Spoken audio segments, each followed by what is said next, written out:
बिस्मिल्लाहिर्रहमानिर्रहीम अस्सलाम वालेकुम रहमतुल्लाहि व बरकातहू। प्यारे नाज़रीन, कैसे हैं आप सब लोग। उम्मीद करता हूँ कि अल्लाह पाक की रहमतों के ज़रिए से खैर आफियत से होंगे।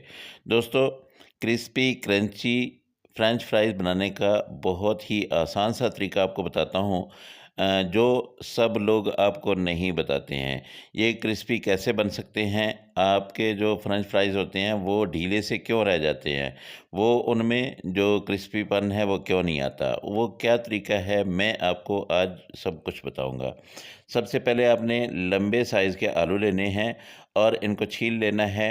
छीलने के बाद आपने इसको धो लेना है। धोने के बाद आपने काटना है, और साइज़ में आपको बता देता हूँ कि कैसे आपने काटना है इनको। पहले तो यूँ जो लंबे साइज़ में ऐसे काटें, और फिर इसको आपने और दरमियान में से काट लेना है। ये जो है ना, ये जो आलू पड़ा हुआ है इसको आपने ऐसे उठाना है, और ये तरीका ऐसे करके ये आप देख लीजिएगा। अगर बहुत बड़ा आलू है, मोटे वाला आलू है, तो फिर आपने 2 जगह से काट लेना है, वरना एक ऐसे कट लगा के अब आपने इस साइज़ के लंबे-लंबे आलू जो है ऐसे पीसेस बना लेने हैं। ये देख लें, ठीक है? ऐसे आपने काटना है। ये सारे के सारे जब बन जाएँगे, आप देख लें इसका साइज़ भी और इसकी मोटाई भी इतना आपने रखना है, ठीक है? अब आपने क्या करना है, इसको आपने खुले पानी में धो लेना है, और धोने के बाद जो है फिर आपने इसको उबालना है। पानी को मैंने चूल्हे पे चढ़ा दिया था, ये देखिए पानी उबल रहा है। अब जो है ये मैं अपने आलू जो है इसके अंदर डाल देता हूँ, और ये तकरीबन 2 से 3 मिनट आप उबालेंगे ना, तो ये नरम हो जाएँगे। इसके अंदर एक स्टार्च सा होता है, वो बिल्कुल ख़त्म हो जाएगा, और उसके बाद आपने इसको निकाल लेना है। इनको निकालने के बाद आपने क्या करना है कि जो टॉवल हम यूज़ करते हैं किचन में, उस टॉवल को आपने फैला लेना है, और ये आलू उसके ऊपर डाल देने हैं। इनको अच्छी तरह से खुश्क कर लेना है। इसके ऊपर बिल्कुल भी ये जो पानी है ये नहीं नज़र आना चाहिए। इनको अच्छी तरह से आपने खुश्क करना है। चाहे तो इसको फैला रहने दें, या फिर आपने इसके ऊपर भी एक टॉवल दे देना है, और इसको आपने अच्छी तरह से ऊपर से दबाना है, तो वो पानी जो है इसका सारे का सारा खुश्क हो जाएगा। जी, ऐसे करके आप जब दबाएँगे ना ऊपर से हल्का-हल्का, हल्के हाथ से, तो इसका सारे का सारा पानी जो है वो खुश्क हो जाएगा, और ये आलू जो है ये खुश्क हो जाएँगे। ये देखिए, ये बिल्कुल, ये देखिए, इसमें अब पानी कहीं भी नहीं है। तो अब हमने क्या करना है कि एक प्लेट लेनी है, और उसके साथ ही आपने जो आटा छानने वाली छन्नी होती है वो ले लेनी है, और ये इसके ऊपर आपने रख लेनी है। अब ये आलू जो है इसके अंदर मैं डाल देता हूँ, ये ऐसे। ये आपने डाल दिए। अब इस पे क्या करना है, कॉर्नफ्लोर आपने इसके ऊपर छिड़क लेना है, लेकिन कॉर्नफ्लोर से पहले आप थोड़ा-सा नमक लगा लीजिएगा। अगर आप यहाँ पे नमक लगा लेंगे तो और भी मज़े का बन जाएगा, लेकिन अगर लास्ट में नमक लगाते हैं तो आपकी मर्ज़ी है।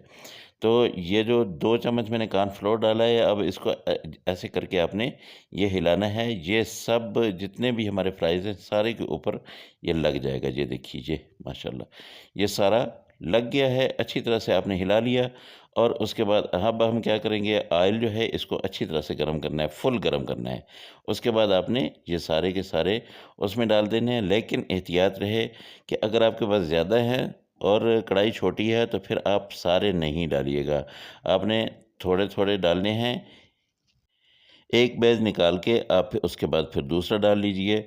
अब ये मेरे पास जितने थे वो सारे इसके अंदर आ गए हैं, तो अब इनको मैं एक दफ़ा ऐसे, ये 6 मिनट तक आपने इनको फ्राई करना है, और 6 मिनट के बाद आपने इनको निकाल लेना है। 6 मिनट, आप ये याद रखिएगा, टाइम जो है आपने 6 मिनट लगाना है।